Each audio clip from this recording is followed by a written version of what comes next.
ตัวมึงสวยตายใช่หนุกสุดโต่ง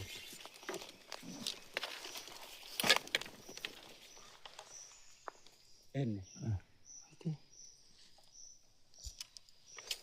มันจะใช่ลูกบ้านเลยมันบ่ทึกนะมันบ่อับถือ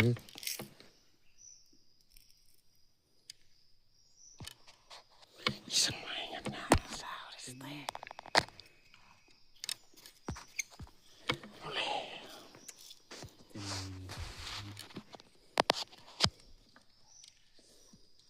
ลูกยาวมานะโอ้ยอยากสาวมันอัดนะสเต้ลูกยางมันไล่แสงกระจาย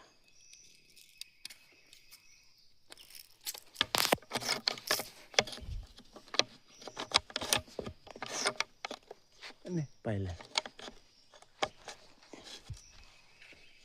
น้องหัวตึงใส่เลยกูจะว่ามั่นใจน่าใส่เลยนะดิมึงเบิ่งอายยัง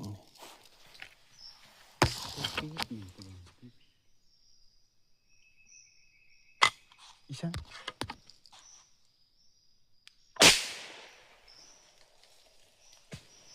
เสียงบักแห้งหนึ่งอย่างบักไม่ใช่มึงเบิ่งคนเป็นไงว่าจนมุนกับ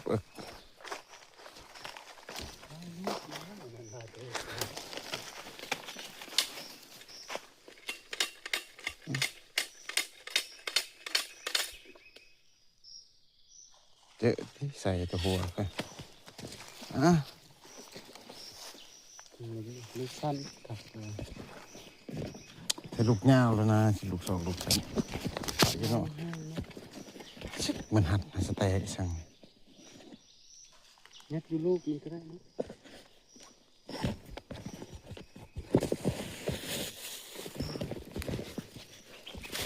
อัดมาเลย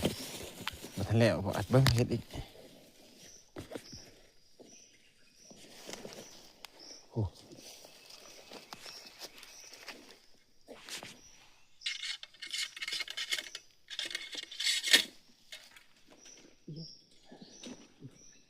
ขาเลย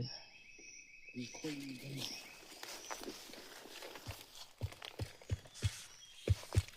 คิดว่าไก่ปลาคิดว่าไก่ปลาปุ๊บทางช่างแห่งเลยคือทางช่างงามไม่นะต่อ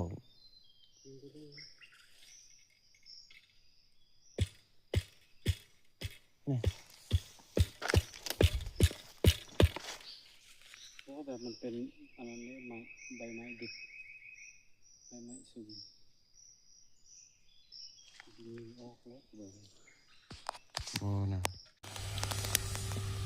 เมื่อนี้ทีมงานเฮามานสาระเฮาเมื่อคืนนี้ไปนะทุกคนได้บัก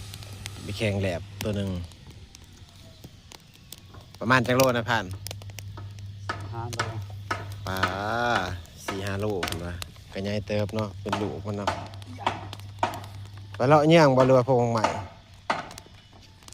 เลาะเงี้ยงวะ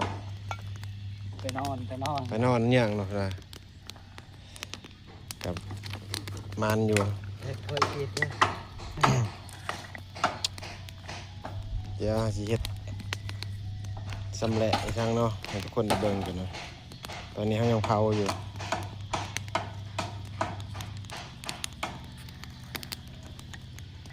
เบื่อใครจะนำไปที่ไหนก็ไป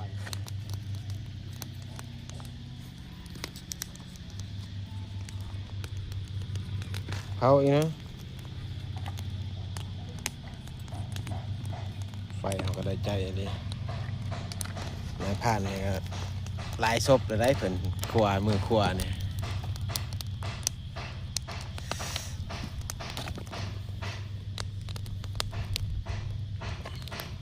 นี่แหละเนาะวิถีชีวิตของชาวบ้านเฮาหากินเลี้ยงปากเลี้ยงท้องไปวันๆตื่นเช้ามากก็เข้าป่าตอนแรงมากเข้าป่าความสุขของคนเฮามันบ่คือกันเนาะอยู่ป่าใส่ชีวิตกับป่าดงพงไผ่นะพี่น้องเอ้ย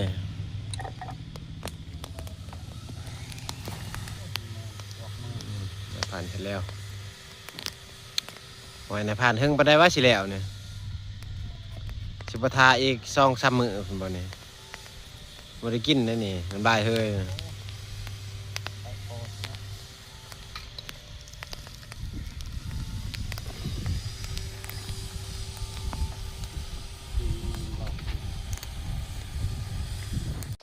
ว่า